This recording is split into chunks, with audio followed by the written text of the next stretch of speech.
Alô? Bom, primeiramente queria agradecer o convite da SBOG para participar desse short curso, né? Afinal de contas, com tanta gente importante, com conhecimentos para apresentar, a gente se sente muito honrado em poder participar, ok?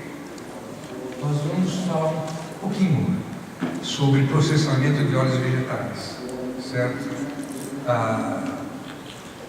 É um assunto que o pessoal fala, pô, mas esse assunto de processamento de óleos vegetais não muda muito nos últimos 50 anos. Eu dou um exemplo do carro do Juan Manuel Fangio, um Mercedes, e o carro do Lewis Hamilton, também um Mercedes, né? 4 rodas, motor, combustão, parecido, né? Só que tecnologia um pouco mais avançada. Então, vamos começar.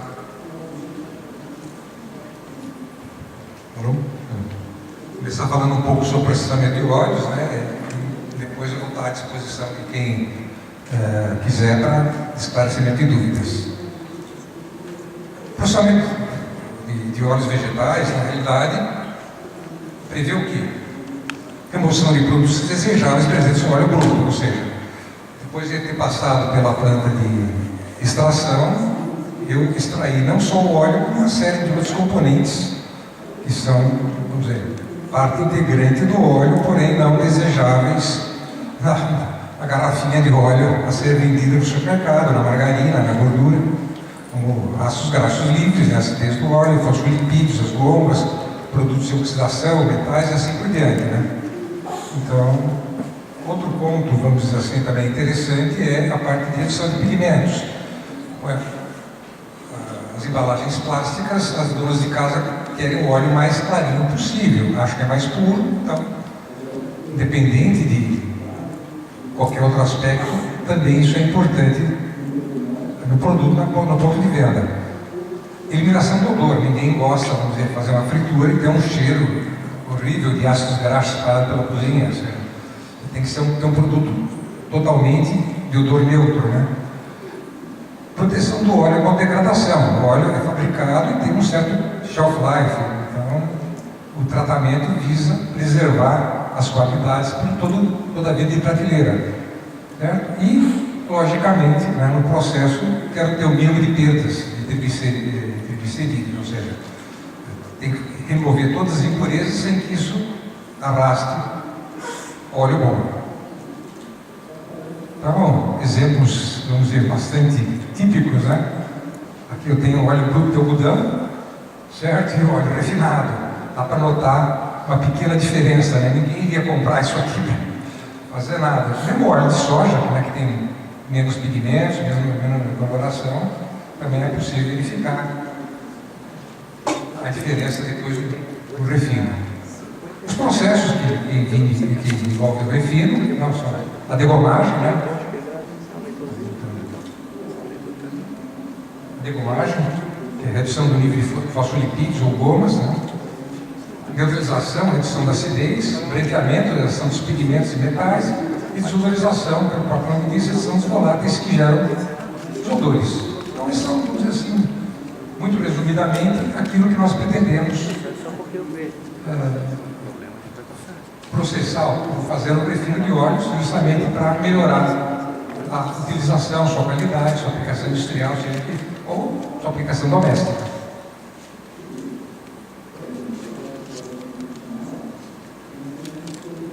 Falar inicialmente da degomagem, normalmente é o primeiro processo, logo após a extração, muitas vezes dentro da própria extração, certo? Até porque essas gomas presentes no óleo tendem a se precipitar nos tanques de armazenagem e isso vai fazer um fundo de tanque, além de piorar a qualidade do óleo armazenado, ela vai depois ser um sério problema no tanque para ser removida, para ser limpo, né? Então, os óleos são comercializados sempre degomados. Então, os óleos vegetais têm sua composição fosfatídica de hidratáveis e não hidratáveis. Os hidratáveis tendem a agir a umidade do ar e por isso ficarem menos solúveis no óleo e mais pesados. Os óleos brutos armazenados por longo tempo tendem a se ratificar pela precipitação das gomas ou no fundo de tanque, extremamente viscoso e difícil de manuseio. Por essa razão, a comercialização dos óleos vegetais é sempre feita com a degomada e não bruto.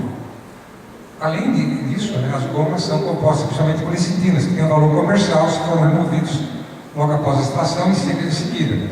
Todo, vamos dizer, shake, se vocês pegarem lá, até leite solúvel, chocolatados, uma série de produtos contém lecitina, porque a lecitina é um elemento que une, vamos dizer, a água ao óleo.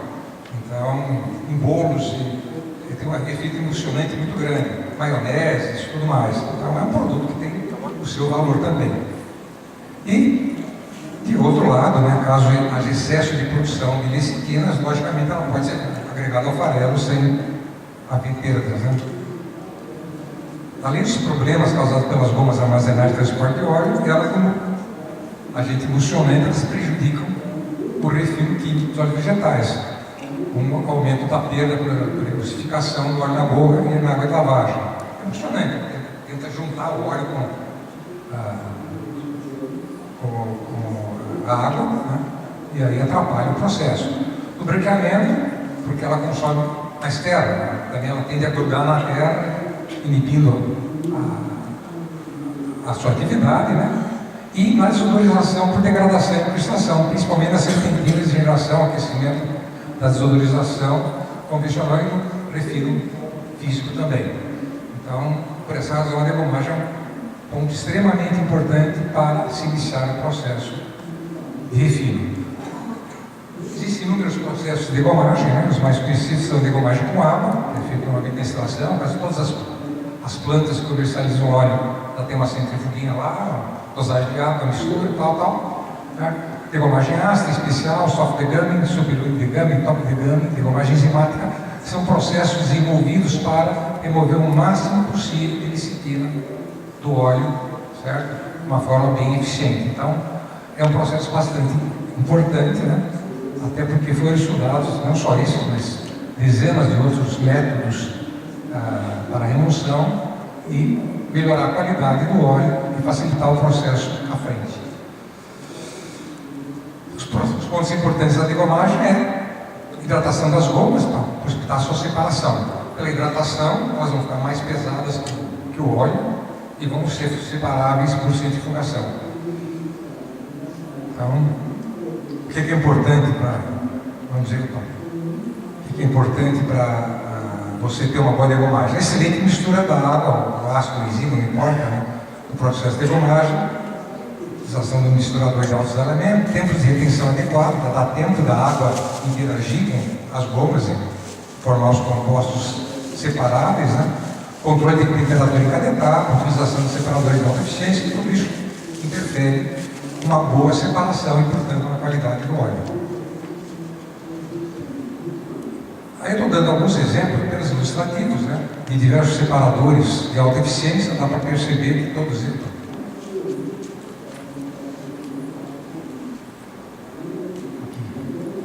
eles têm vários componentes que envolvem cisalhamento, que você vê vários estágios, né?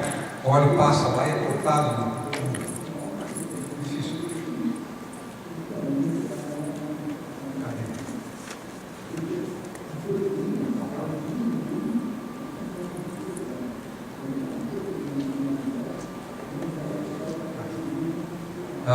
Diversos componentes aqui, né, que cisalham bastante o óleo. Aqui você vê um Silverson, BWS, que tem dezenas de fabricantes, né? Todos eles têm uma tecnologia que permite uma excelente mistura da água com o óleo. Esse aqui são sistemas por cavitação, esse aqui é o sistema por homogeneização de alta pressão, esse aqui é cavitação hidrodinâmica, são os sistemas diferenciados de mistura. Então, só como notas, né, existem muitos misturadores de alta eficiência no mercado, deve ser levado em consideração que quanto maior a eficiência de mistura desejada, infelizmente, maior será a potência consumida. A pessoa fala, mas eu tenho um misturador excelente, ele não consome nada. Potência de mistura está diretamente ligada à eficiência. Isso é regra de física, não é invenção de ninguém. Então, se o misturador é de baixíssima potência, ele é de baixíssima eficiência de mistura, não existe milagre. O tempo real de retenção também é importante, não apenas o tamanho físico do tanque, para que possivelmente seja evitado caminhos preferenciais. A utilização de separadores centrífugos com maior eficiência também é extremamente importante, muitas vezes significa trabalhar com separadores um pouco superdimensionados. Aqui é um exemplo de um tanque de retenção, ele tem vários compartimentos, né? Então o óleo para passar.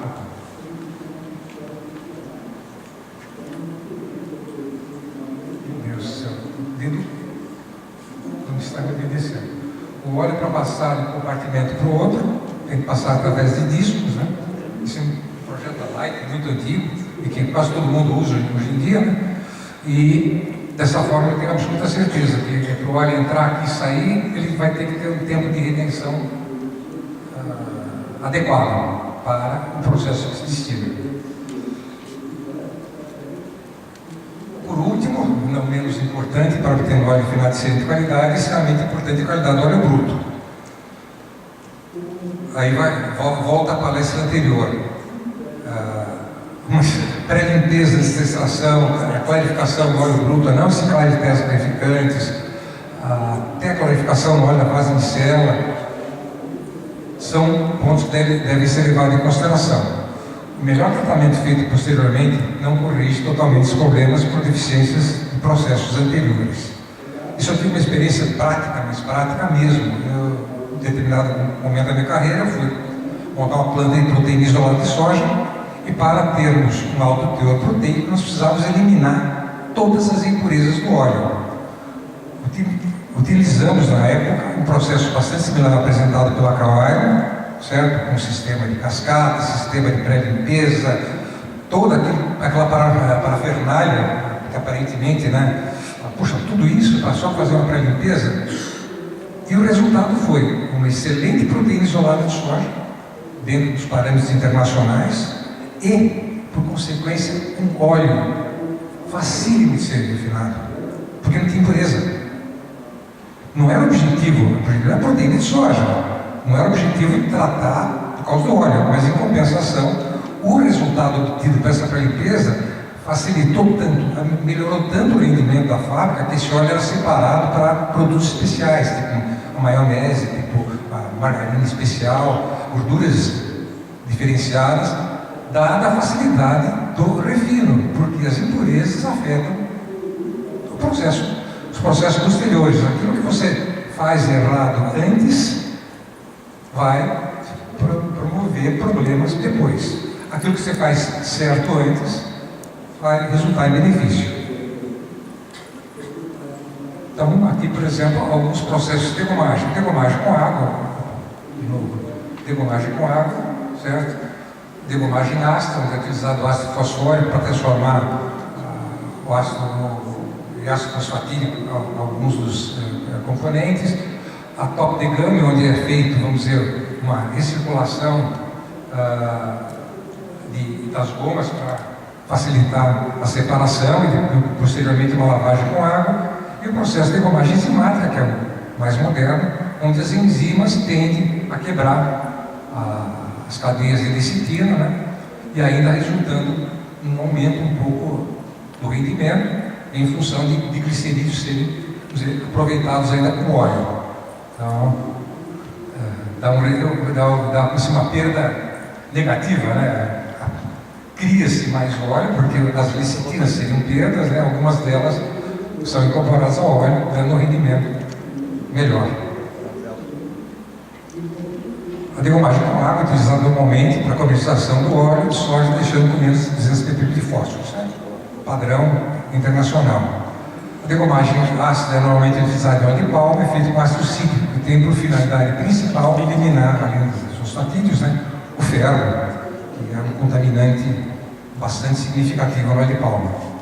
A top degomagem enzimática tem finalidade de eliminação quase total do fósforo, né, menor que 5 ppm, para possibilitar o refino físico do óleo de soja, por exemplo. Por quê? Porque as gomas vão se precipitar dentro do odorizador, vão se polimerizar e você vai ter um equipamento que em pouco tempo está sujo. Se você tiver ausência de fosfatídeos, você vai ter um ano de campanha sem necessidade de limpeza do equipamento. Depois da degomagem, o processo seguinte usual é o refino alcalino. Como eu falei, não se pode incluir a indústria de processamento de óleo sendo as mais inovativas do setor. Porém, as inovações foram focadas no desferramento, desenvolvimento de máquinas e equipamentos, na automação e, no caso da degomagem enzimática, em alternativas, né, de processo que, em função do desenvolvimento tecnológico, se tornaram viáveis. Aquilo que no passado era extremamente caro, não era possível se conseguir com um custo adequado, hoje já se tornou viável. Os misturadores foram melhorados, então uma série de coisas. Como disse, o carro do Fangio também tinha 4 rodas, motor, freio, só que não tinha recuperação de energia, não tinha controle de pressão, não tinha todo aquele monte de parafernália que hoje uma fábrica automatizada tem, resultando em economias, diminuição de perdas, melhor qualidade do produto, estabilidade, etc, que a gente já está cansado de ouvir falar. O processo, vamos dizer, de neutralização standard, né? Você pode ter o short mix ou long mix, dependendo do tipo de óleo, dependendo das características do mesmo, um é mais apropriado ou menos, né? A neutralização, óleos que contêm ceras, como óleo de milho, óleo de girassol, você pode fazer a separação das ceras junto com a neutralização. Refino a frio, também, você pode fazer a separação das ceras junto com a borra. Refino micelo, para óleos, vamos dizer assim, como o algodão principalmente, que tem corantes termosensíveis, né, que se fixam em alta temperatura, né? E se você fizer isso antes de passar o óleo pela destilaria e submeter a altas temperaturas, você vai eliminar todos esses corantes e aí o processo de refino vai ficar muito mais simples, a cor do algodão vai ficar muito melhor e aí você vai usar menos terra, menos perdas, tudo isso como consequência. Bom, as principais etapas do refino alcalino convencional estão aqui esquematizadas, né? Eu tenho óleo puro, eu doso o ácido fosfórico, aqueço a 85 graus, por exemplo, passo por um misturador, um tempo de contato, e com isso eu vou fazer com aqueles fosfatídeos, aqueles 200 ppm de fósforo, 150 zeros, que ainda sobraram da degomagem convencional, né? Eles vão ser inativados, evitando a emulsão e facilitando a separação na borra. Bom, eu já, como disse, infelizmente aumentei a acidez do óleo, porque eu coloquei o ácido cítrico, o ácido fosfórico, mas, como eu disse, é indispensável para poder o processo subsequente funcionar. Aí eu vou dosar a soda correspondente à acidez livre mais acidez mineral incorporada. Faço a soda, cálculo estequiométrico, né, dou excesso para dar a direção do caminho de reação e eu vou misturar. Também dá um tempo de contato. O pessoal fala, mas por que o tempo de contato? O exemplo mais simples é o seguinte: você sai para procurar uma namorada na praça, se você passa rapidamente, você não encontra ninguém. Você tem que ficar dando voltinha lá dentro até ocasionar o encontro. A mesma coisa as partículas de ácido graxo, as partículas, vamos dizer, de impurezas, precisam de um tempo para se encontrar dentro do tanque de contato e aí haver a reação química, certo? E ser possível a sua separação. E aí, a separação por centrifugação. Sempre um processo muito bom, mas sempre tem do outro lado, né? E esse do outro lado é o seguinte: na hora que eu separo os ácidos graxos, infelizmente os sabões ficam solúveis no óleo. Como vou remover esses sabões? Da forma normal. A gente faz na máquina de lavar roupa, faz uma enxágue, ou seja, mistura com água, aquece a 195 graus e separa na centrífuga. Então, um processo que todo mundo faz em casa. Vai lavar roupa, o que faz? Coloca a soda cáustica, o detergente, né? Retira a gordura da roupa, né? Aí joga água, lava, retira os sabores e seca. Nada que não seja algo extremamente comum. E, finalmente, eu faço a lavagem com água, que aumenta a umidade do óleo, eu preciso remover essa umidade, E aí eu passo para um secador a vácuo. Que é o secador, um bico pulverizador, eventualmente interno, né? Sistema de injetores a vapor ou bomba de vácuo, e eu tenho o óleo neutro, certo? Estou correndo muito nisso. Bom, como mostrado nas slides anteriores, o processo básico passa pelo condicionamento das gomas, saponificação dos ácidos graxos, lavagem de sabões e gomas e finalmente secagem a vácuo. Para óleos de alta acidez, recomenda-se um tempo curto de mistura, short mix, para evitar saponificação de óleo neutro. Por exemplo, óleo de algodão, que às vezes, em determinadas circunstâncias, está uma acidez muito elevada, né? Se eu for dar um tempo de contato muito grande, eu vou acabar saponificando óleo bom. Então, é um processo usual usar o short mix, ou seja, eu doso a soda a frio, esquento rapidamente num trocador adequado e já mando para separação, para evitar que o óleo bom seja saponificado. Óleo de baixa acidez, para dar tempo de, vamos dizer, da mistura da soda e ter a neutralização de ácidos graxos, temos o processo long mix, apenas como orientação básica. Aqui, por exemplo, está demonstrado o sistema de neutralização alcalina. Eu tenho aqui a bomba de alimentação, normalmente eu recomendo sempre uma bomba volumétrica. O pessoal fala, por que uma bomba volumétrica numa centrífuga que é mais barato? É porque a centrífuga tem muita oscilação de vazão, não é uma bomba plenamente estável. E as bombas volumétricas, seja mono, seja parafuso, seja, não importa, qualquer volumétrica tem uma vazão estável. Então a planta toda fica, vamos dizer, um nível de vazão super constante. E facilita muito a separação, elimina as perdas das centrífugas, porque não tem nenhum tipo de oscilação. Então, aqui eu tenho aquecimento, passo por um medidor de vazão para controlar a vazão, certo?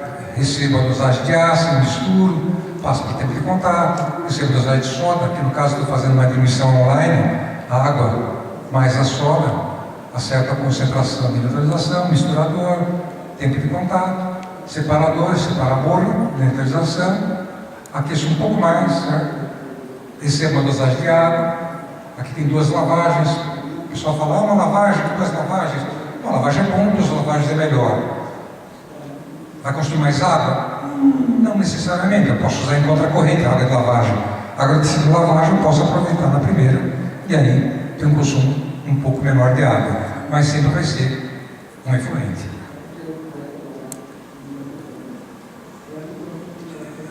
Para óleos com ceras, né, no caso especificamente milho, girassol, outros determinados óleos comuns aqui no Brasil, mas também tem uma certa quantidade de ceras. O que acontece com essas ceras? Se ficar armazenado numa prateleira em lugar frio, o óleo vai ficar turvo. O dono de casa vai olhar e falar, esse óleo está com problemas, está turvo, né? Além do que as próprias ceras são catalisadores de oxidação, elas são produtos que diminuem o shelf life do óleo. Então, o ideal é separar. Então, para esses óleos que contêm ceras, é recomendável a neutralização ou a neutralização a frio. Óleo de algodão, por exemplo, começa o refino na fase de cera para evitar a fixação da cor, devido ao alto teor de gocipol. E, dependendo da qualidade do óleo a ser refinado, outras alternativas estão igualmente viáveis. Então, aqui novamente o refino alcalino, certo? Com a parte de desceramento. Então, aqui eu tenho um resfriamento, inicialmente por geração, depois com água, por água gelada, passo por tanques de cristalização, certo? Como se fosse um fracionamento muito similar, e dou uma ligeira aquecida só para facilitar a separação, porque aqui a temperatura de cristalização é na ordem de 5 graus mais ou menos, então é bem baixa, né? Separo as ceras, certo? E aí faço uma lavagem normal. Esse aqui é a neutroiterização.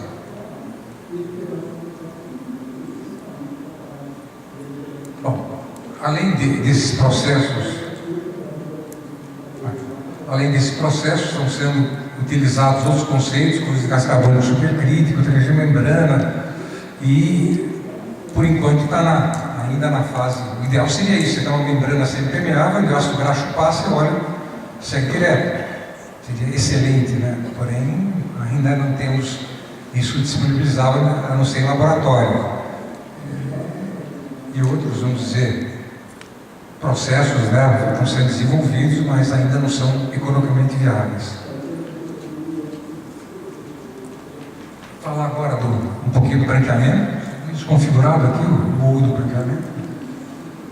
A etapa de branqueamento, né, que se segue sempre a individualização, tem como finalidade reduzir pigmentos, produtos de oxidação, ou ainda algum residual de fosfatídeos, sabões, né, e traços de metais. Tudo isso é facilmente eliminável através do branqueamento, não só a cor. O branqueamento é feito através da absorção das impurezas, através de argilas especiais, a base de catalina hidratado, argilas ativadas, né? E o processo é simples: a argila é misturada com óleo, ficando um determinado tempo em contato com o mesmo, e em seguida removida por filtração. Apenas isso. Então, aqui eu tenho, vamos dizer, dosagem da terra, aquecimento, depois a eficiência das terras se situam, vamos dizer, melhor eficiência nessa ordem de temperatura, né? Tempo de retenção, né? 20, 30 minutos, dependendo da terra, e filtração. Basicamente, o processo de branqueamento é algo hiper, super simples. Obviamente, quando eu passo para a industrial, eu vou ter equipamentos mais sofisticados, mas o princípio básico não muda. Os pontos importantes do processo são a mistura de terra, vácuo. Por quê? Vácuo. Precisa de vácuo bom no branqueamento? Eu acho que não. Lembrar o seguinte: se você pegar a terra de branqueamento, um saco de terra de branqueamento, vai ver que tem talvez 20 quilos de terra. Então, mas só 20 quilos de terra? Se fosse outro produto, se fosse cimento, seria 50. O que é esses 30? Ar. A terra de branqueamento, pela sua forma de ser, vamos dizer, produzida e classificada, ela incorpora uma quantidade absurda de ar. Qualquer um pode fazer um teste em seu laboratório. Pega a terra de branqueamento, mede o volume, pega óleo, mede o volume, mistura os dois, você vai ver que a soma dos volumes de terra mais óleo dá praticamente o volume de óleo. Ou seja, o peso específico efetivo da terra compactada seria 2,5, não 0,5. Tudo aquilo é ar, que eu estou jogando óleo e vou elevar a 105 graus. Ou seja, estou incentivando a oxidação ao extremo.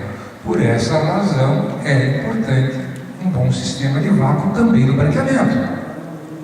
Não tanto pelo processo, mas pela eliminação total do ar que fica disponível nessa temperatura para a oxidação. Lembrando que acima de 80 graus a curva de oxidação começa a ficar exponencial. Então, 80 já começa a ficar ruim, imagina 105. O processo, né, mistura de terra deve proporcionar um excelente contato a óleo e terra sem geração de finos que prejudicaria a filtração.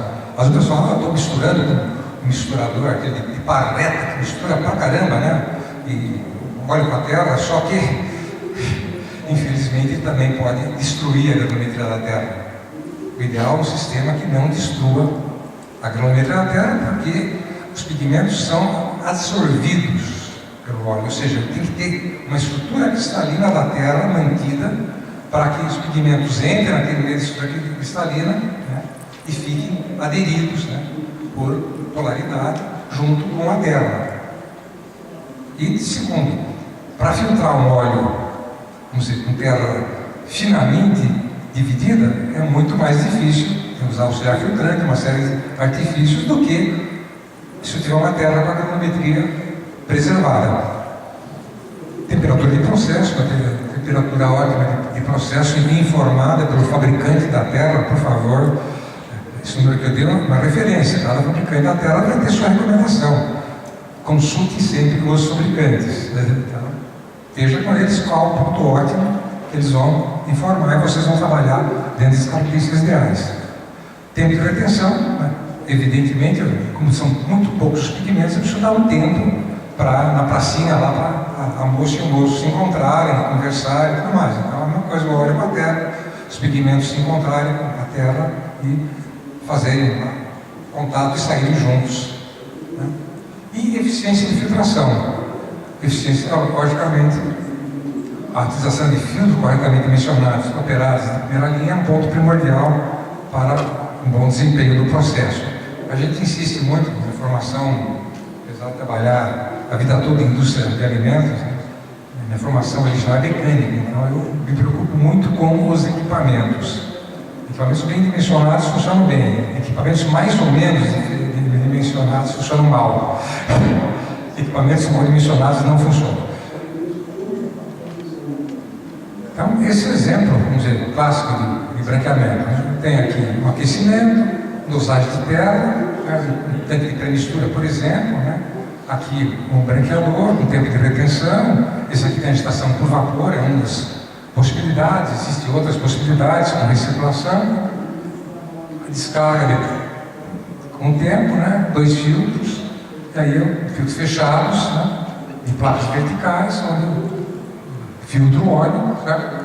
Vácuo, sistema de vácuo aqui, sistema de sopragem, com separadores de vapores e tanque de descarga com um filtro de segurança no final, para evitar que qualquer, vamos dizer, falha do filtro, soltou uma placa, alguma coisa, vá terra para o tanque ali, é difícil de se remover. A terra exaurida que fica no filtro, temos que lembrar disso, ela não está 100% exaurida, porque o filtro vai acumulando uma certa quantidade de terra até o ponto que, se você colocar mais terra, ela vai simplesmente, vamos dizer, lotar o filtro e você não descarrega mais. Né?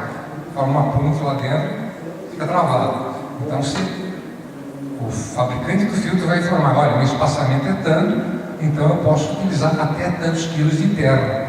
Dali para frente, eu estou prejudicando a filtração. Então, mas essa terra ainda tem um potencial, vamos dizer, de eliminação de sabões, principalmente, né, que é mais fácil de tudo. Menos de pigmento, mais sabões, que consomem terra também.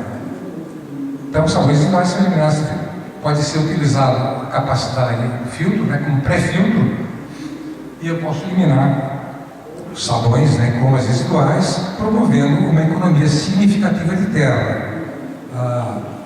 As experiências práticas das plantas que eu participei, né, do projeto de instalação e acompanhamento, mostram que de 0,5 kg por tonelada posso chegar a 0,3 com uma certa facilidade.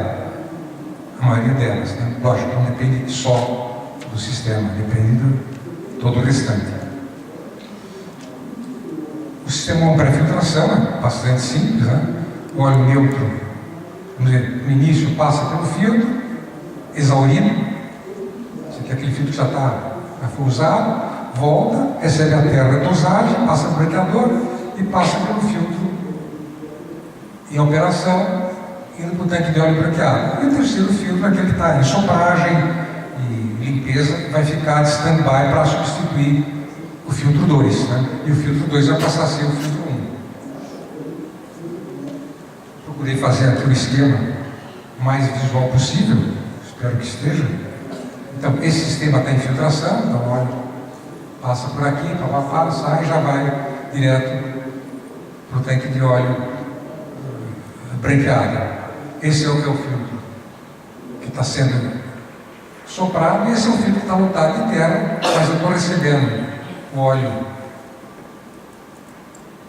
neutro nele, passando sem dosagem de nada, só pela terra, né, que está residual aqui dentro, e saindo dele,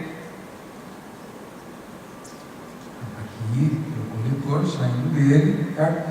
E vai para o início do processo de branqueamento. É uma alternativa interessante, né? E fica aí a sugestão para quem não tem, pensar no assunto. Desodorização é a última etapa do processo de refino. Infelizmente, depois dele não tem o que fazer. E tem como finalidade, né, como o próprio nome sugere, remoção das substâncias que dão ao produto um odor desagradável e também reduz a cor. Quando aquecido em alta temperatura, o óleo desprende uma fração volátil, uma mexer desagradável, constituído principalmente de ácidos graxos livres.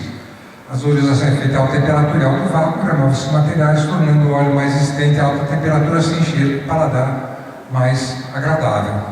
Imagina uma empresa fazer batatinha frita com o cheiro de ácido graxo empesteando tudo, né? Vai ter que isolar a fábrica no Polo Norte, porque ninguém vai aguentar ficar perto. Uma representação bem simplificada, né? Eu esquento o óleo aqui, aquecimento do óleo até a temperatura de desodorização. Eu tenho vapor direto. Por que vapor direto? Promover a agitação do óleo e, principalmente, baixar a pressão de evaporação dos ácidos graxos. Se eu não tivesse essa injeção de vapor direto, eu precisaria de 350 graus para evaporar o ácido graxo, eu teria destruído o meu óleo. Na hora que a injeta vapor, então é a mistura do ácido graxo com vapor, a pressão parcial de evaporação, já que a água é baixinha, né, compensa do óleo, eu vou ter com 240 graus já a destilação dos ácidos graxos na temperatura intermediária, entre a pressão parcial de vapor e a pressão parcial do ácido graxo.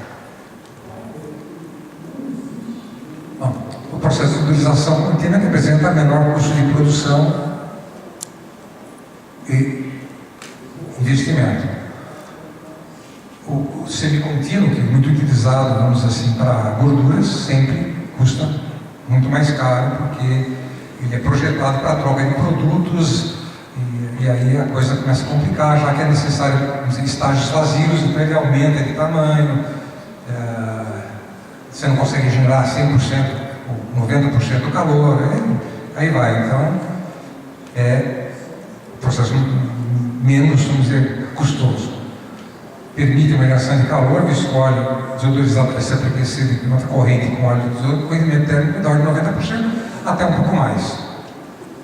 Requer equipamentos mais compactos, porque os baterias estão sempre cheios, não desperdiça vapor direto, pode ser compacto, requer também um sistema de vácuo menor e de menor consumo.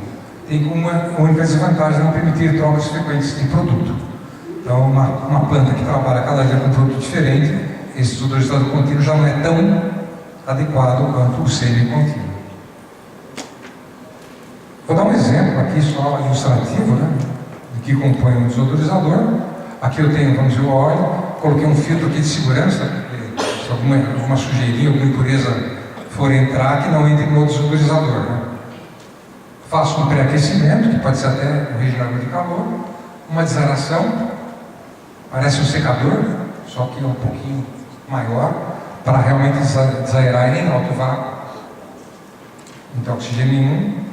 Esse equipamento tem um regenerador interno, mas também pode ser externo, desde que seja sob vácuo, isso é indiferente, depende do fornecedor. Né? E vai cair lá em cima no desodorizador, aqui no topo, vai passar de bandeja para bandeja, um tubo ladrão aqui, e vai jogar uma para outra, uma para outra, uma para outra, dando um tempo de retenção total aí de pelo menos 1 hora. Aqui eu tenho o aquecimento final do óleo, porque eu preciso chegar a 240, 250 graus, com uma caldeira de alta pressão, né, que gera vapor, vai para a serpentina, retorna, circuito fechado, atinge a temperatura de desodorização, e aí vou descendo, e aqui o resfriador, que eu utilizo água ou óleo para regeneração. Né, e a descarga do óleo passa para o resfriador final e aí vai para o tanque filtro polimento e tanque de armazenagem. Aqui em cima tem um sistema de recuperação de ácidos graxos, também bem simples, né? Então, enchimento, um distribuidor, que pode ser biopulverizador ou uma área distribuidora, não importa, né? Sistema de vácuo, e esse sistema de vácuo normalmente trabalha na faixa dos 2 milibar, para que eu possa garantir aqui no desodorizador da ordem de 3 milibar. Quando uma unidade fabril trabalha com diversos tipos de óleo, como eu comentei anteriormente, é importante que não haja contaminação na troca de produtos. Portanto, se usa o desodorizador semi-contínuo. sendo que os óleos são trabalhados em bateladas, na hora que para um óleo, deixa uma bandeja vazia, escorreu duas bandejas, dependendo do risco de contaminação, esvazio, começo com outro produto, né? Perco um pouco de capacidade, perco um pouco de vapor direto, de energia térmica, mas eu consigo fazer gorduras, óleos, diversos tipos de óleo, sem contaminação. Esse é um exemplo simples de um desodorizador semi-contínuo, né? Então, mesma coisa, eu tenho aqui alimentação, filtrinho, pré-aquecedor, zerador, aqui para caso é externo, pode ser interno, certo? Daqui ele vem para a primeira bandeja, e aqui eu tenho válvulas de descarga das bandejas que são programadas para encher, dar um determinado tempo, chegou na temperatura de desodorização, ela abre e desce para a bandeja seguinte, e assim sucessivamente. Aqui, bom, está vendo? Aqui está uma cheia e uma vazia, uma cheia e uma vazia. Porque essa aqui está em processo, essa aqui está guardando a descarga. E regeneração de calor, nesse caso, é feita por termosifão. Como eu tenho que fazer tudo dentro do desodorizador, e eu não quero bombas para evitar qualquer tipo de possível infiltração de ar, e bombas herméticas nessa temperatura normalmente dão um pouco de trabalho, então eu tenho um termosifão. O que é o termosifão? Eu coloco aqui água, e essa parte de baixo aqui, onde eu estou com óleo a 240 graus, faz com que a água ferva. Sobe, entra aqui, ó, aqui o óleo está frio, né, porque está entrando do zerador, está frio, ela condensa e desce.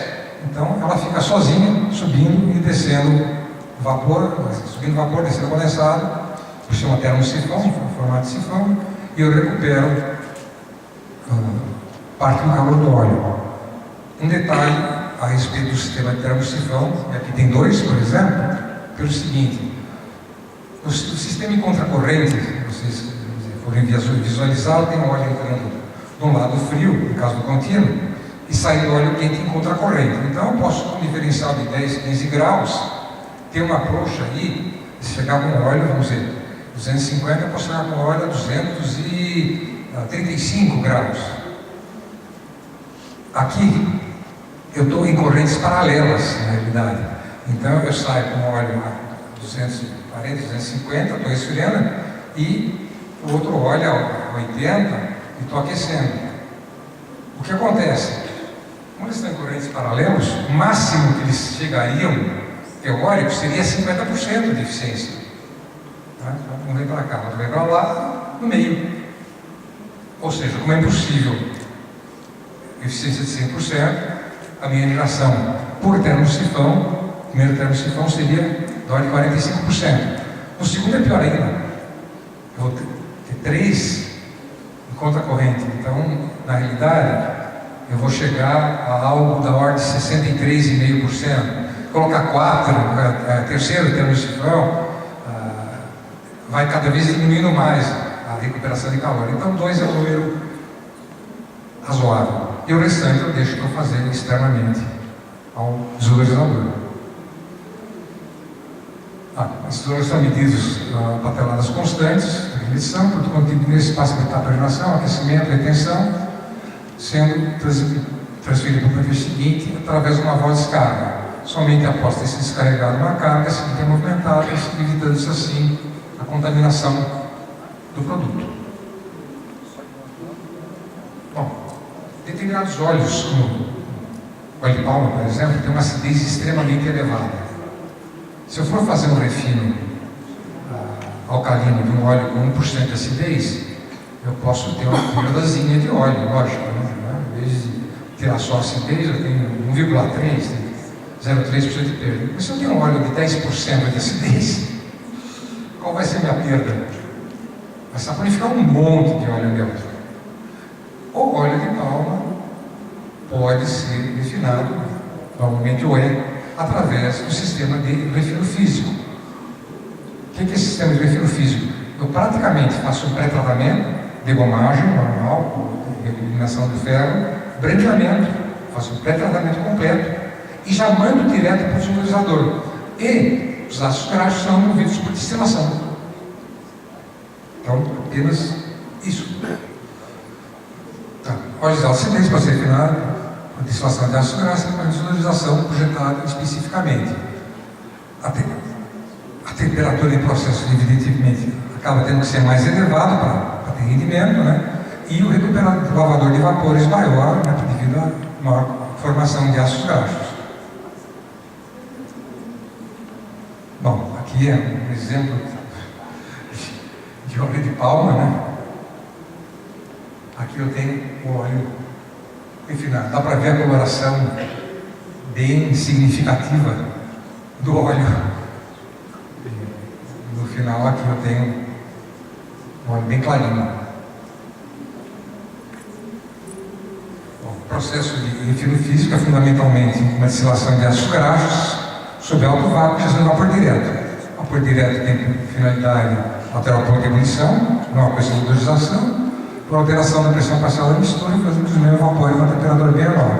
E o vácuo é necessário para ter também a temperatura de evaporação que não degrade absolutamente o óleo. Aqui só para ilustrar, em princípios físicos, né, baseado em Dalton e Raoult, o que é importante, os parâmetros importantes para calcular a quantidade de vapor de borbulhamento. O vácuo, obviamente, a pressão de vapor desafiada, temperatura de operação, portanto, temperatura de operação, eficiência do equipamento, lógico, né? Isso também é importante, e isso aqui que não muda, né? A quantidade de ácidos graxos livres. Certo? Então, se eu não tenho quantidade adequada de vapor de borbulhamento, vácuo, temperatura de operação e equipamento eficiente, eu tenho um péssimo rendimento de processo. Ok?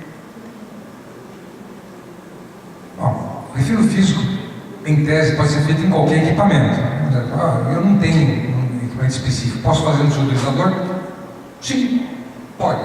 Só que você vai perder muita capacidade, porque os parâmetros são outros, né? Não é mais 240 graus, é 270, e aí o tempo para chegar nessa temperatura vai ser muito maior. O lavador de vapores talvez não tenha capacidade, então eu preciso reduzir a capacidade, às vezes 20% da capacidade, mas também é possível se fazer o refino físico com equipamento com desodorizador convencional. Não é ideal, mas possível é.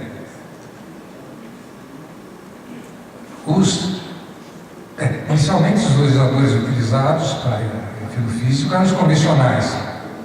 Em 1990, a Sulzer, que desde a década de 60 já utilizava coluna enxada ordenada de extração de ácidos graxos, sugeriu sua utilização no refino físico do óleo de palma.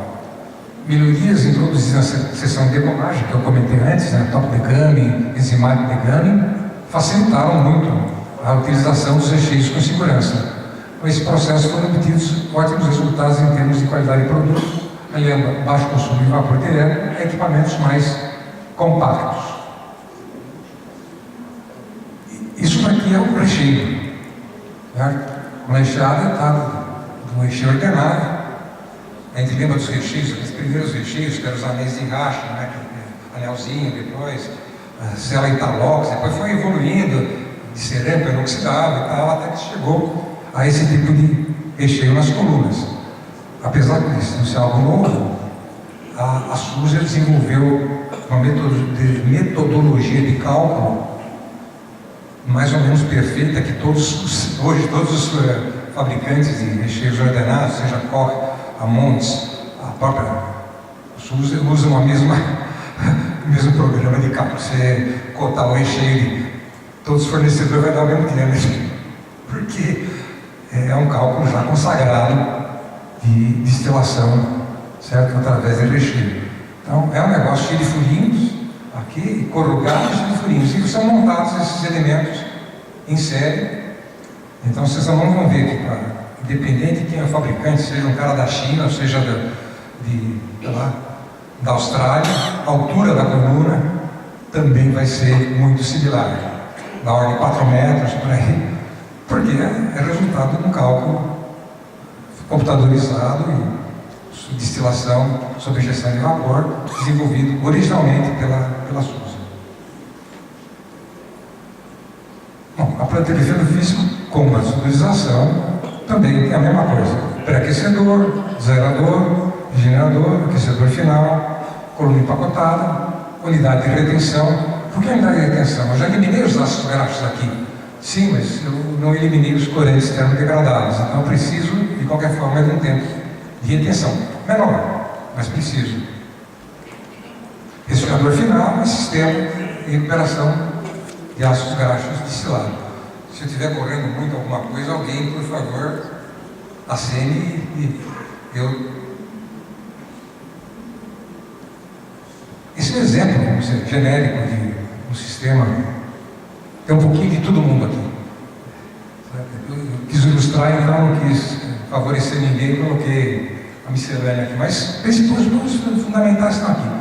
Tem um sistema de zeração, daqui eu jogo lá em cima na coluna, tem um sistema de aquecimento, ela vai descendo, desce e tal, já. O próprio vapor direto, a grande vantagem é que o próprio vapor direto aqui de baixo é utilizado aqui para eliminar os ácidos graxos, com isso é uma economia. As colunas empacotadas gastam muito menos vapor direto que um desodorizador convencional que tem vapor em todas as bandejas.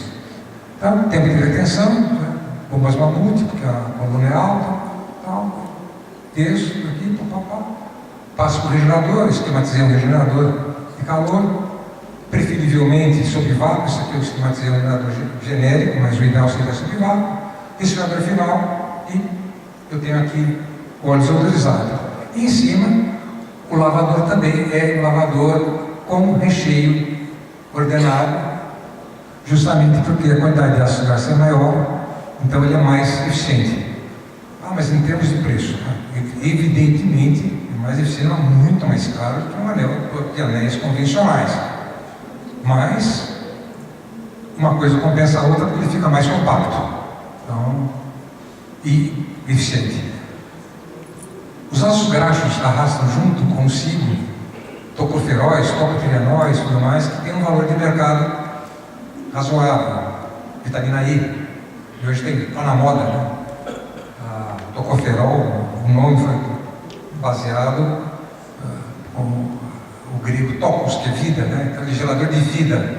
Então, é uma vitamina muito importante e muitos dos fornecedores, se não quase todos, podem fornecer esse equipamento aqui com múltiplos estágios, múltiplas temperaturas, de forma que eu recupere os tocoferóis dos ácidos graxos. Então ele vai, vamos dizer, condensando em dois, double scooper, triple scooper, em etapas, né? E eu tenho vitamina E concentrada, um determinado ponto, mais concentrada, e o último estágio, o ácido graxo com menor teor de tocoferóis, que é um produto de alto valor agregado. Bom, resumo da ópera. O que eu preciso? Temperatura. Tratar de um processo de destilação, a temperatura dos pontos importantes. Em temperaturas inferiores, não se consegue virar totalmente os compostos desejáveis do efeito físico. Em temperaturas superiores a 270 graus, exige degradação do óleo por cisão, polimerização, isomerização e, como é na moda agora, os 3 MCPD, que são fixados no óleo, convertidos e fixados no óleo, é um produto considerado cancerígeno.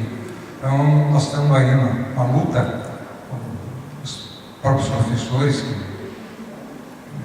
são os membros da SBOG, estão desenvolvendo uma série de estudos e tudo mais, de forma a minimizar esse efeito, né? Eliminar esses produtos indesejáveis antes de chegar no desodorizador ou no fio de palma, tá? Já que é um ponto que a legislação logo vai atacar também. Bom, vácuo acima de 80 graus, como eu falei, começa a sentar a oxidação do óleo. Quanto menos oxigênio tivesse presente, menor a sua oxidação. Além de favorecer a destilação, o vácuo elevado proporciona mais segurança no processo, evitando-se a reversão, cisão do óleo formando ácidos graxos e preservando contra a oxidação. Então, temperatura lá, tem um termômetrozinho. Vácuo. Aliás, tem um vapômetrozinho. Vapor direto. Temperatura de evaporação de alguns componentes desejáveis, como esteróis, é bastante elevada, mesmo sob alto vácuo. A utilização do vapor direto diminui substancialmente a temperatura de evaporação devido à menor pressão parcial da mistura. Além disso, temos o efeito maximizar o contato do óleo com o vácuo pela estação promovida pelo vapor. Coloquei uma fotozinha aqui que eu achei interessante. Se você olhar para o visor do equipamento e ver que tem uma névoa gigantesca que está tendo arrasto de óleo para o scrubber. O ideal é que você não veja essa fumaça. Esse seria o ponto. Apesar de ser visível aqui a quantidade de vapor injetada, né, não é para ficar tudo esbranquiçado, respingado, tudo mais. Então é um ponto que a gente alerta, apesar de não ser um instrumento de controle tão eletrônico, né, mas olhar para o visor do desodorizador também é importante, porque você sabe que você está jogando dinheiro fora, através de óleo perdido que vai para o lavador, dilui o ácido graxo, diminui o valor do ácido graxo e perde óleo. E, por último, né, tempo de retenção. Ele favorece a degradação dos pigmentos do couro e faz com que a partícula de óleo seja efetivamente submetida às condições de desodorização. Aqui representado, aqui a coluna, né, o strip e aqui a parte que eu tenho 3 bandejinhas de retenção. Essa é a primeira parte da palestra. Não sei se alguém tem alguma pergunta, alguma curiosidade, o que eu gostaria de saber a respeito de óleos vegetais, tem vergonha de perguntar, com o filme, esse nome? Senão nós já podemos... Sim. Normalmente é o mesmo da soja. 30 minutos é suficiente. Não é... O problema é a quantidade, né? Em função de maior quantidade de pigmentos, vamos dizer, o que com soja dá para fazer em 20 minutos, na palma não dá para fazer em menos de 30. Isso é, infelizmente, é fato.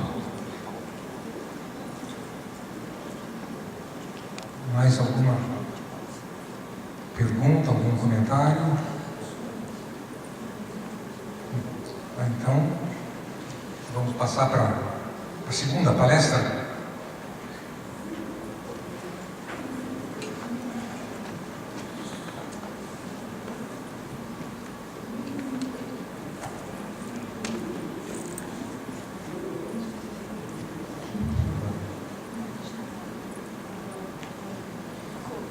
Esse aqui é outro vermelho.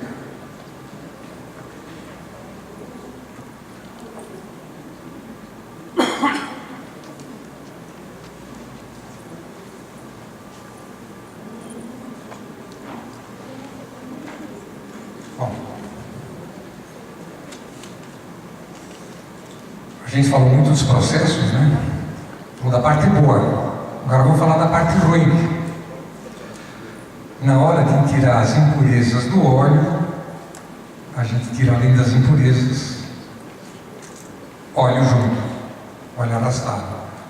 O ideal seria o processo perfeito, onde normalmente o que entrasse de óleo, né, saísse com óleo. Na realidade, os nossos diretores das empresas prefeririam que o que entrasse de óleo saísse mais óleo do que entrou. Mas esse processo ainda eu não consegui desenvolver. Muito bonito, mas a criação de matéria ainda não está no meu escopo de trabalho.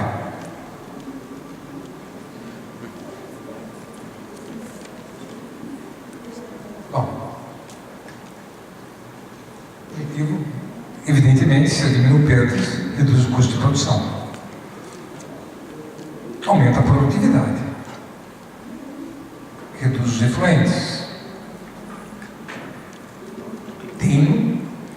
mantém a excelente qualidade do produto final.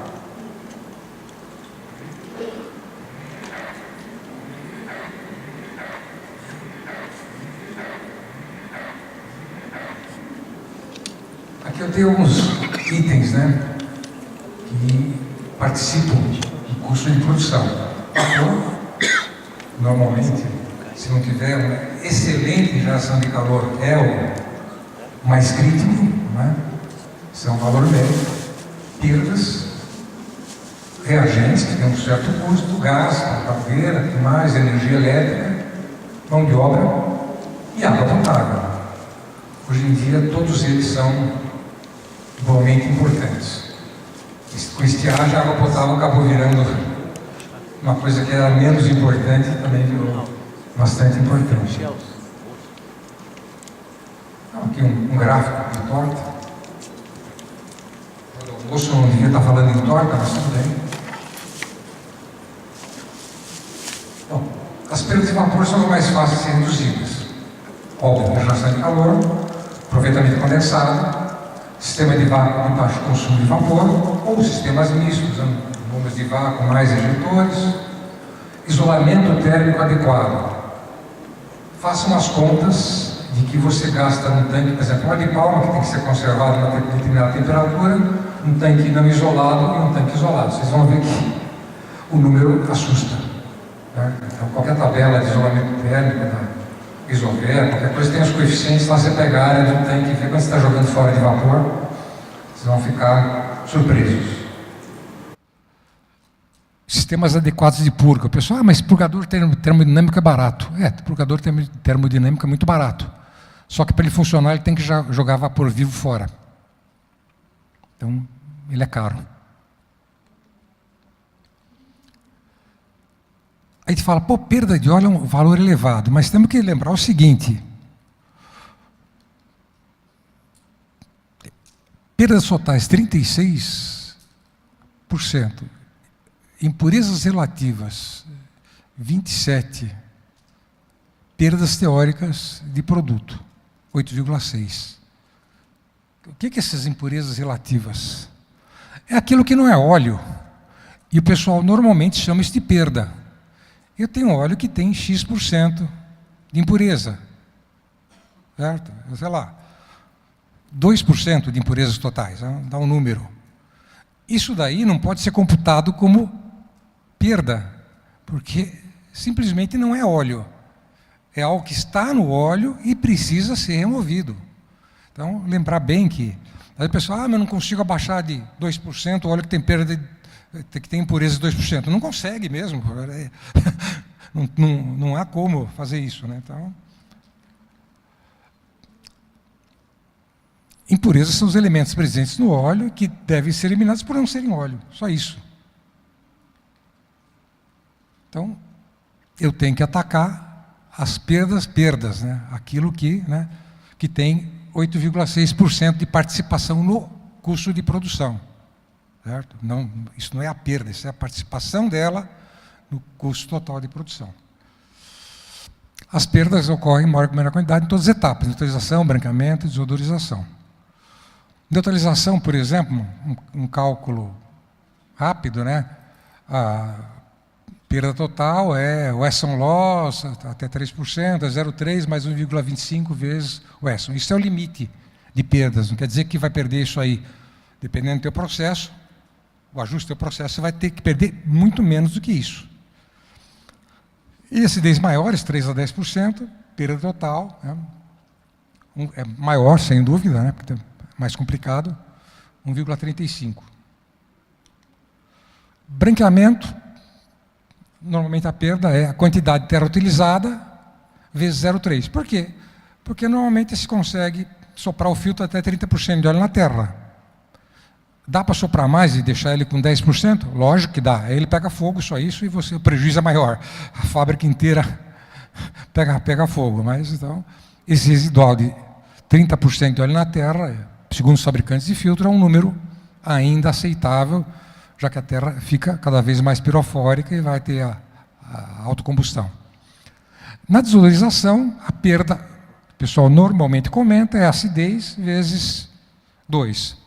Por arrasto, então você vai ter um ácido graxo com 50% de acidez. Na realidade, o resto é óleo, que foi arrastado junto e não tem muito como diminuir isso aí. Então, são números de estimativa. Bom, onde ocorrem as perdas? No óleo, perdas na borra. Saponificação de óleo, eu coloco soda muito forte para aquele óleo, eu coloco muito excesso de soda, eu posso ter, certo? saponificação do óleo neutro. Perdas por emulsão. Eu não faço o meu processo de degomagem corretamente, as lecitinas continuam agindo a função delas, que são agentes emulsionantes, e vão emulsionar óleo na borra, óleo na água, e vai sair com perda. Perdas por arraste de óleo na água de lavagem, mesma coisa. Muitas vezes é interessante acidular a água de lavagem para favorecer a separação, certo? Depende do produto, depende das características, depende de uma série de... Não dá para fazer uma regra geral para todos os óleos do mundo, mas dá para dar uma boa orientação do que acontece. Bom, as perdas de óleo na borra são causadas basicamente por saponificação do óleo e por deficiências na separação. Isso ocorre se os fosfatídeos ou gomas não forem corretamente hidratados, pois esses agirão como emulsificantes. A correta dosagem de ácido fosfórico, a mistura com misturadores de alto cisalhamento, aqui é importantíssimo, o tempo de contato adequado favorece a redução destas perdas. Não adianta colocar ácido demais, não adianta colocar ácido de menos. É a quantidade ideal.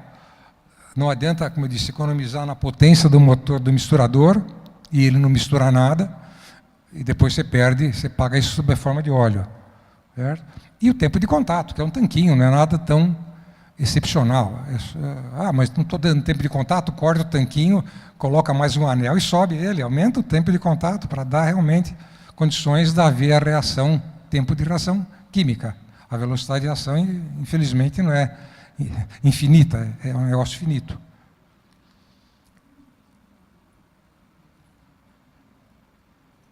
Bom, então, com a correta adição de ácido fosfórico, a quantidade de soda em excesso pode ser reduzida, certo? Evitando também a consequência, a saponificação do óleo.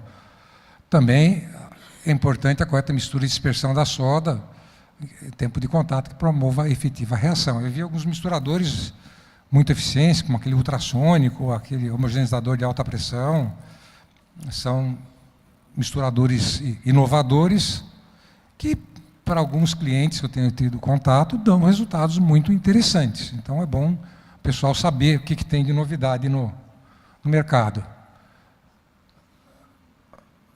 Valores da ordem de 20% de óleo na borra e menores são perfeitamente atingíveis com adequação do processo.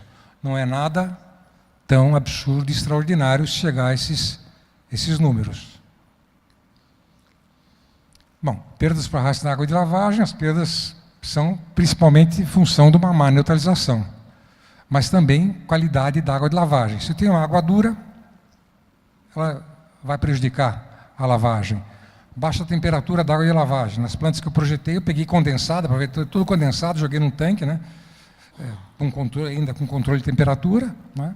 É água de graça destilada, abrandada. Então é uma coisa simples de fazer, aproveita o condensado e, ao mesmo tempo, você tem uma água de qualidade. Certo? A acidulação da água de lavagem é uma alternativa para reduzir a quantidade e o arraste, e, consequentemente, as perdas. Certo?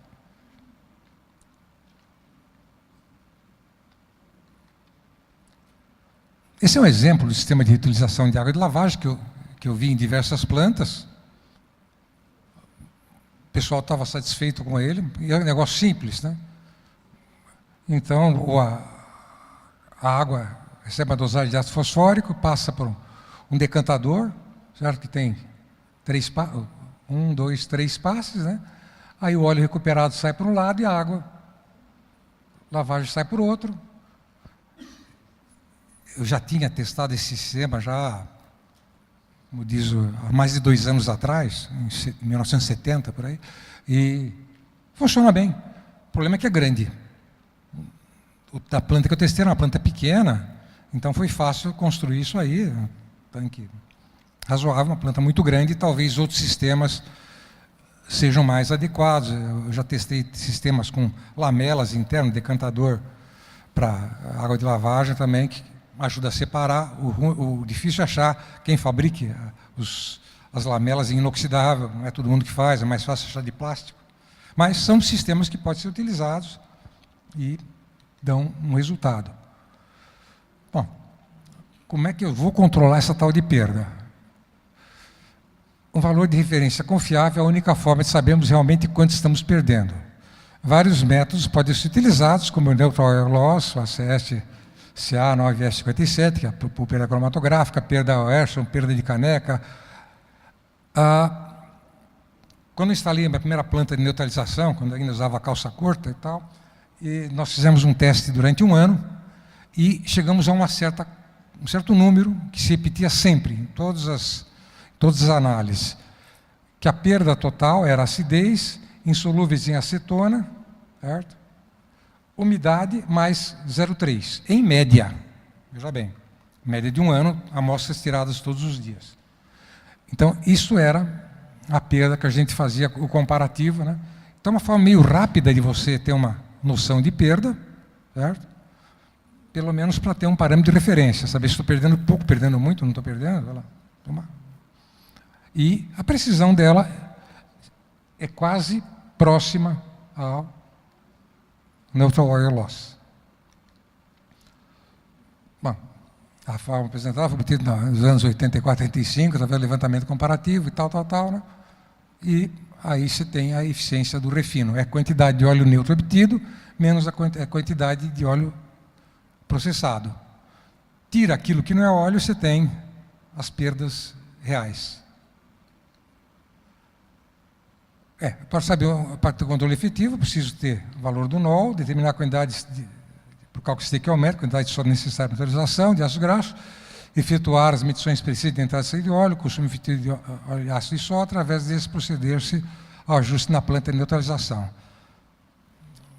Todas as plantas que eu montei nos últimos anos tinham um medidor de evasão máximo na entrada, tinham um medidor magnético na soda, na água, no ácido, tudo controlado por um sistema computadorizado, onde eu tinha efetivamente o que eu estava utilizando muito bem ajustado. Não era ajuste, vírgula, alguma coisa, era o ajuste. Certo? A automação da planta não substitui operadores, não substitui o ser humano, mas estabiliza, vamos dizer, os rendimentos de forma tal que você tenha condições de saber o que está acontecendo e poder agir sobre eles. Apenas isso. Porque você tem exatamente o que é consumido, você tem quanto você gastou na planta, você tem tudo. É frescura? Não é. Dá retorno muito rápido. Automação, plantas totalmente automatizadas, dão um rendimento excepcional. Eu vi pelas plantas que eu tive a oportunidade de acompanhar. É uma diferença das plantas que funcionam operadas manualmente e das plantas automatizadas. Não tem comparação. Eu tive a ocasião de um cliente pediu para fazer um cálculo a respeito de peso na fábrica dele, eu consegui chegar à conclusão que ele está perdendo 5 vezes mais do que se ele tivesse gasto um pouquinho em automação. 5 vezes mais. Infelizmente, a firma não existe mais. Faliu porque não quis gastar dinheiro, isso que era jogar dinheiro fora. Bom, então esse aqui é aquele exemplo que eu falei de vocês, planta automatizada, onde eu tenho medidor máximo, medidor magnético, água, até água de lavagem, tem medidores, dosagem de ácido, tudo é controlado, justamente para ter absoluta certeza que eu tenho a planta dominada nas minhas mãos.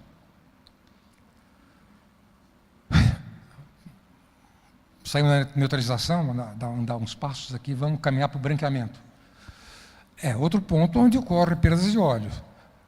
Nesse caso, é mais simples, né, porque as perdas de óleo são basicamente provocadas por ácido de óleo na terra de branqueamento. A forma de minimizar essas perdas é a utilização mínima quantidade de óleo necessária.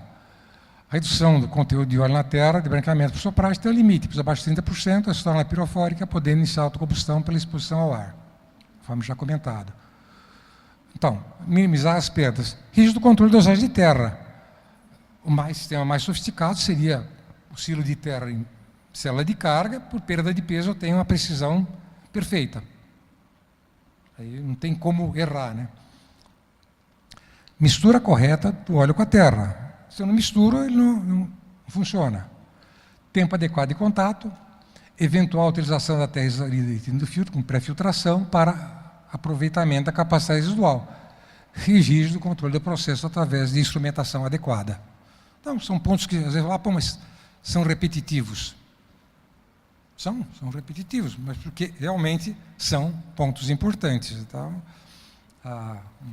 um ex-diretor da Bung comentava que, às vezes, ele era chato e repetitivo, mas é a forma de a gente gravar as coisas. Se você ouve a coisa uma vez, ele vai para o teu consciente e se perde lá. Você vai fala a segunda vez, ele vai para o consciente, depois vai para o inconsciente, e aí compara, às vezes se perde, às vezes fica. A terceira vez é que você vai realmente gravar aquilo. Então, às vezes, eu posso parecer e ser chato, mas é uma forma didática de apresentar os assuntos e ter um resultado efetivo da apresentação.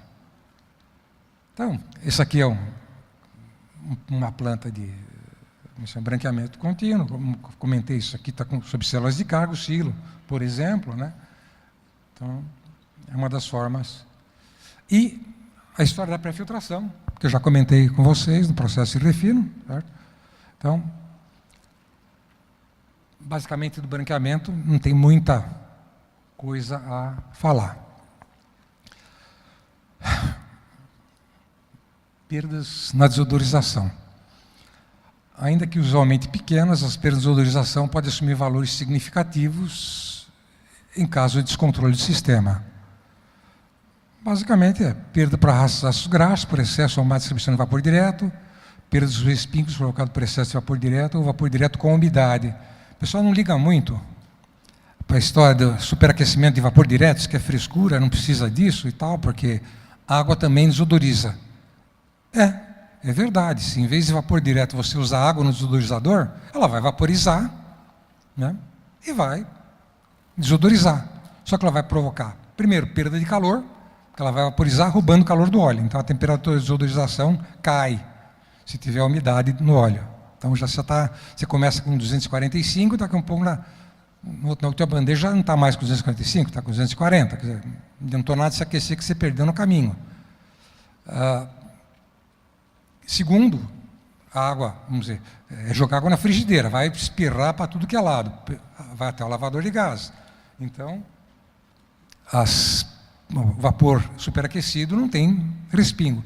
Segundo detalhe, isso até uma explicação que me deu foi um colega da Alemanha já, até falecido, Klaus Weber, dono da Extrações-Technik, depois diretor da Krupp e tal, falou, olha, vê o peso específico do vapor superaquecido e o vapor saturado. Aí vê que no vapor superaquecido você forma muito mais bolhas, porque a bolha não expande, então você tem mais bolha e tem mais superfície. Ela expande dilatação térmica e não explosão de água. E aí você vai comparar o efeito superficial das bolhas, você vai ver que o vapor superaquecido é mais eficiente do que um vapor úmido. Bom, em ambos os casos, o problema está relacionado a excesso ou má distribuição de vapor direto, que promove arrasto do óleo para o sistema de recuperação de ácido graxo ou para receptor de respingo. É importante que o desodorizador disponha de medidor de vapor direto, que irá facilitar o controle de distribuição do mesmo nas bandejas. Falar, mas eu vou colocar um medidor em cada bandeja? Não, eu coloco um medidor central, e para medir quando eu estou colocando em cada bandeja, eu simplesmente fecho a bandeja, marco, abro, até verificar quanto acrescentou, eu já tenho regulado.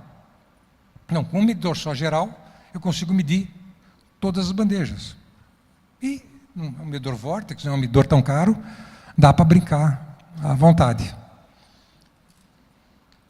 O superaquecedor de vapor direto, que é uma coisa muito simples, é uma serpentina dentro de uma carcaça, e usa o próprio vapor da caldeira de alta pressão, então é um negócio que custa quase nada, e garante que eu não vou ter excesso de respingo, não vou ter vapor úmido, etc, etc, etc.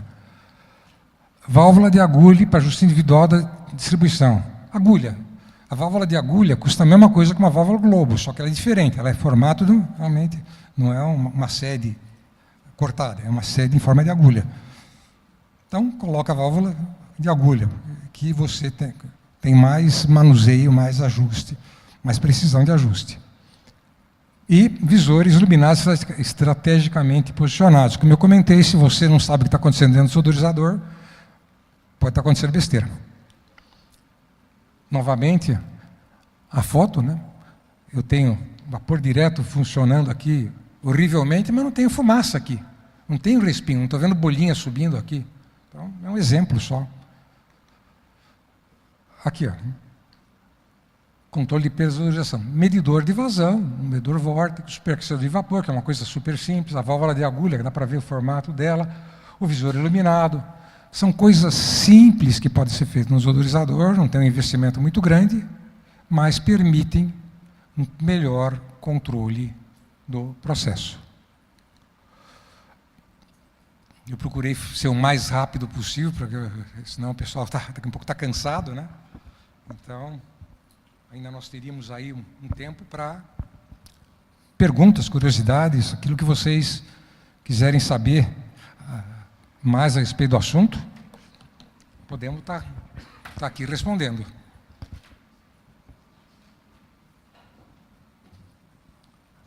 Alguma coisa?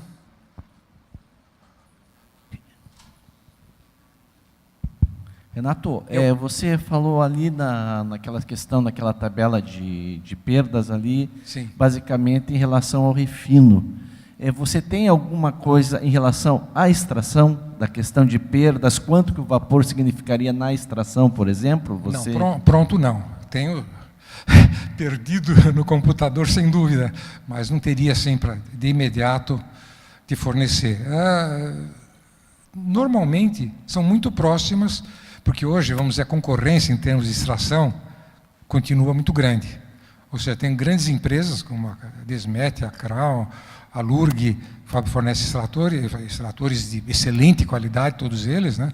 A própria Tecnal, e eles têm realmente as garantias de perdas. E essas são muito próximas entre si, o que significa que é difícil você ter uma melhoria significativa na extração. A única melhoria que nós conseguimos na extração foi numa implantação que nós fizemos de uma clarificadora, uma centrífuga clarificadora fase micela. O que fazia essa máquina? Simplesmente pegava o óleo do primeiro estágio, com 80%, né, de concentração, 75%, 80%, passava uma centrífuga, que só tem descarga de sólidos, limpava tudo, igual o filtro, simplesmente, porque a diferença de densidade é tão brutal, né, entre a micela e os sólidos, né? E aí, o que acontecia? Não sujava nada para frente, porque o primeiro evaporador trabalha com temperatura ainda baixa, mas os outros finais, ele trabalha com temperatura elevada, sujam, aí se aumenta a quantidade, a pressão de vapor para compensar, aumenta a temperatura, aumenta o vácuo. Aí, quando chega no final da safra, você está com a planta destroçada e com um consumo absurdo. E, com esse sistema, até o primeiro foi implantado na Granol, em Anápolis, com esse sistema, realmente, o óleo sai limpo. A lecitina de excelente qualidade, óbvio, né, porque não tem impureza, né, e facilitou tudo para frente, aumentou, sem querer, né, não era esse o objetivo era a lecitina, mas aumentou o rendimento da planta, diminuindo as perdas, quer dizer, e a limpeza ficou a coisa mais simples do mundo, a enxaguada está limpa. Foi a mais recente, vamos dizer, desenvolvimento, né, que foi feito nessa área que eu tenho na cabeça, certo? O restante, você vai ver que o dessolvidizador é o mesmo Schumacher, né, o mesmo princípio do Schumacher, que tem 50 anos e tal, aperfeiçoado. Aquele sistema embaixo de bandeja para receptora também é uma coisa importante. É a soma desses itens. Eu, como faço muito trabalho para cliente de avaliação de investimento e tudo mais, não tem que, infelizmente, pegar todos os pontos um por um, né? Você vê consumos e vê requisitos e vê garantias, e tem que planejar tudo, porque às vezes uma planta que inicialmente o cara fala é um pouco mais cara, é muito mais barata do que a planta um pouco mais barata se você não tiver os mesmos dispositivos. E aí você pode equalizar realmente pedindo, não, eu quero também esse dispositivo minha planta, eu quero mais isso aqui. Aí os clientes têm essa possibilidade, né? Ele fala, olha, eu quero essa melhoria na minha planta. Não é patente de ninguém, né? Eu também quero. Então, põe, sabe? E você vai ter um rendimento efetivo maior. Outra coisa não foi comentado, mas a utilização de grain expander, por exemplo, na extração de óleo de soja, é uma alternativa que tem que ser estudada. Precisa, é imprescindível? Não é imprescindível. Mas para determinados, vamos dizer, qualidade de soja, ela realmente dá uma diferença interessante. Para determinados tipos de extração, estou falando não nos novos, mas nos mais antigos, dá um diferencial. Eu implantei em Ponta Grossa, isso há séculos atrás, 10 grain expander, para você ter uma ideia. Uma planta de extração de soja, plantei em um monte de local, porque dava uma diferença, tanto em qualidade, quanto que economias. Então, tudo isso merece ser sempre discutido, pensado, sempre que aparecer uma novidade, vamos falar, isso aí é... Não, vamos olhar primeiro, que às vezes essa brincadeirinha dá retorno. Cada caso é um caso, não existe uma solução. Falar, tem a solução única perfeita. Não existe isso. Ou o desodorizador que eu construí é o melhor do mundo. Para aquele cliente, aquele caso, naquele momento, ele foi a melhor solução. Mas tem melhores, é óbvio que tem melhores. Para outro cliente, outro caso, outra aplicação, a solução iria ser outra. Tá ok? Posso continuar? Sim, sem dúvida. Eu vou lhe contar. Que o meu objetivo de estar aqui, quando falava de perdas do processo de óleo, ele envolvia também a questão da perda de extração. Uhum. Eu queria saber a tua opinião sobre, principalmente, você falou lá do expander, etc., sobre a qualidade do solvente, perda relacionada ao solvente ao hexano. Infelizmente é uma coisa que, essa pergunta não é só você, acho que já ouvi perguntas similares, né? É um ponto bastante importante. Qualidade dos insumos. Pouco tempo atrás, um colega meu falou, eu estou recebendo aqui um ácido fosfórico que não é aquele, né, que deveria ser utilizado e tal, ele tem um pouquinho de cloreto. Eu falei, parabéns, você acabou de perder tudo que você tem de inoxidável na planta, né? Ele vira corrosivo. Desculpa, sabe? Produtos, insumos, tem que ter a melhor qualidade possível. Se você, vamos dizer, quiser fazer um branqueamento bom, compre de um fornecedor de primeiríssima linha. E existem bons fornecedores de terra de branqueamento. Mas tem um sujeito, tem uma mina lá que faz uma terra igualzinha. Com maiores perdas. Porque se usa um pouquinho, mas o custo da terra é menor. Sim, mas eu uso mais terra, tenho mais perdas, e aí vai, né? Minha campanha fica menor, eu detonei meu filtro. Matérias-primas tem que ser de qualidade adequada e insumos têm que ser a melhor qualidade possível. Um exemplo bobo, você fala, caldeira, água de caldeira, tudo igual, coloco a água lá e ela evapora. Eu tive experiência prática, né?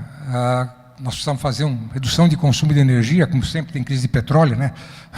Desde que eu conheço por gente, sempre teve crise de petróleo. Então, também, Petrobras cortou cota, patati patatá, precisamos reduzir consumo. O que nós fizemos? Desmineralização total da água da caldeira. Começamos a consumir muito menos água e, portanto, muito menos óleo combustível, porque não tinha descarga de caldeira, não tinha incrustação, não tinha isso, não tinha aquilo. Mas você está gastando dinheiro? Estou gastando dinheiro assim, mas estou ganhando assim. Só para você ter uma ideia, nesse projeto que nós fizemos, né, que envolveu um ano de trabalho dentro de uma unidade que eu trabalhava, nós trocamos válvulas, trocamos juntas, fizemos isolamento térmico, fizemos uma série de coisas. E tínhamos uma caldeira que gerava 50 toneladas por dia de vapor. Aí, fizemos esse trabalho um ano com toda a equipe envolvida. Sabe? Placa de orifício, que tem a sopragem para o operador não abrir mais do que devia, medição de vazão, tudo que você possa imaginar, caldeira, troca de purgadores, tudo mais. Nós compramos depois uma outra caldeira de 25 toneladas, metade da capacidade. Nós estamos jogando metade do vapor no lixo. E não era uma perda localizada, era uma somatória de perdas pequenininhas. Falta de isolamento aqui, purgador inadequado lá, aquecimento desnecessário, sopragem. Você põe na ponta do lápis, isso não tinha jeito, porque a caldeira estava lá. Certo? A caldeira era 25 toneladas, e funcionava a fábrica. A outra de 50 vezes caía a pressão de vapor, porque estávamos jogando metade do vapor. Imagina o que é isso em termos de dinheiro, né?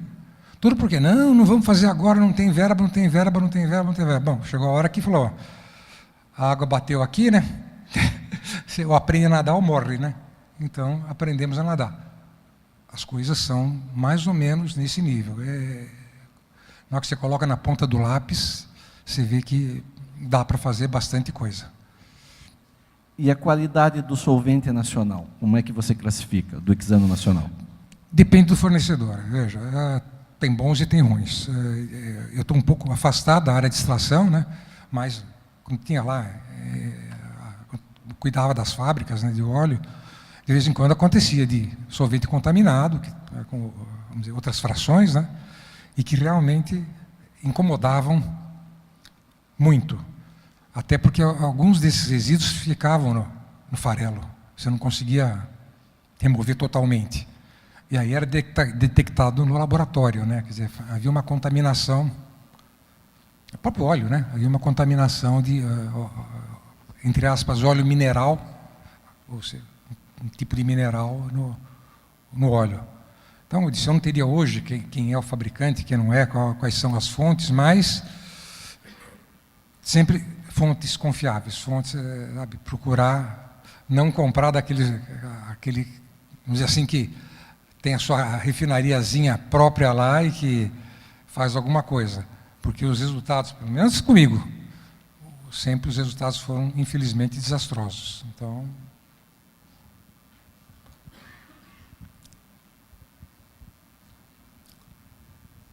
Boa tarde. Boa tarde. Bom dia. Pegando um gancho aí que você falou sobre caldeiras. Sim. A gente considera título do vapor, né, essa qualidade em relação a quanto acontece de arraste de condensado, de água. Sim. Eu perguntaria, passando esse raciocínio, usar vapor direto ou usar um vapor saturado bem isento de, o máximo possível que se possa obter, isento de água. Veja. O que seria mais recomendável? Porque quando eu, só continuando um pouquinho, porque quando eu faz uso de vapor superaquecido, nós vamos ter um prejuízo, talvez pequeno, mas vamos ter um prejuízo no sistema de vácuo, não vamos? Não, ao contrário. O vapor com umidade força com que eu tenha uma evaporação dessa água, que vai para os condensadores, aumenta a temperatura de água do condensador e com isso cai a relação de compressão do sistema de vácuo. A quantidade de vapor direto é, hoje em dia, 1% do valor do óleo, ou seja, irrelevante. Tanto que os superaquecedores de vapor são uns balãozinhos de 1,20 m, quer dizer, é uma coisa ridícula. O problema é quando nas fábricas eu tenho fim de linha. Entende? Infelizmente, às vezes, questão de logística, você começa aqui com extração do óleo, o desodorizador vai estar lá no fim da fábrica, longe da caldeira. E nesse momento, por mais que seja isolado, tem uma condensação. E aí vai chegar uma quantidade absurda de água. E de forma intermitente, porque uma puxada, isso, aquilo, sempre tem um pequeno rastro da caldeira. E isso é que eu digo. Um bom sistema de separação, isso a Sargo tem, a Gestra tem, todo mundo tem esses sistemas bons, separadores de vapor, com sistema de purga, né? Tem o vapor mais ou menos seco. E é um pequeno dispositivo de superaquecimento, pequeno mesmo, né? Que não vai ter gasto nenhum, porque é o vapor da caldeira de alta pressão que está aquecendo aquele óleo, ou seja, aquecendo aquele vapor. Se ele não estiver aquecendo aquele vapor, ele vai aquecer o desodorizador mais um pouco para compensar a perda.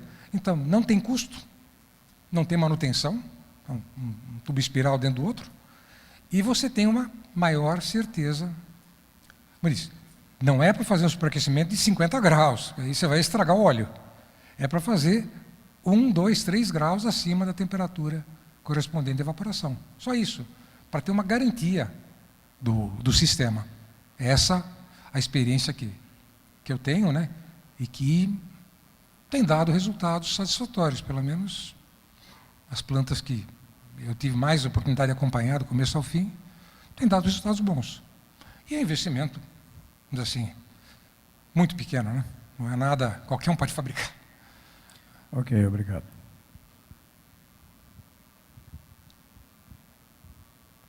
Mais alguma curiosidade?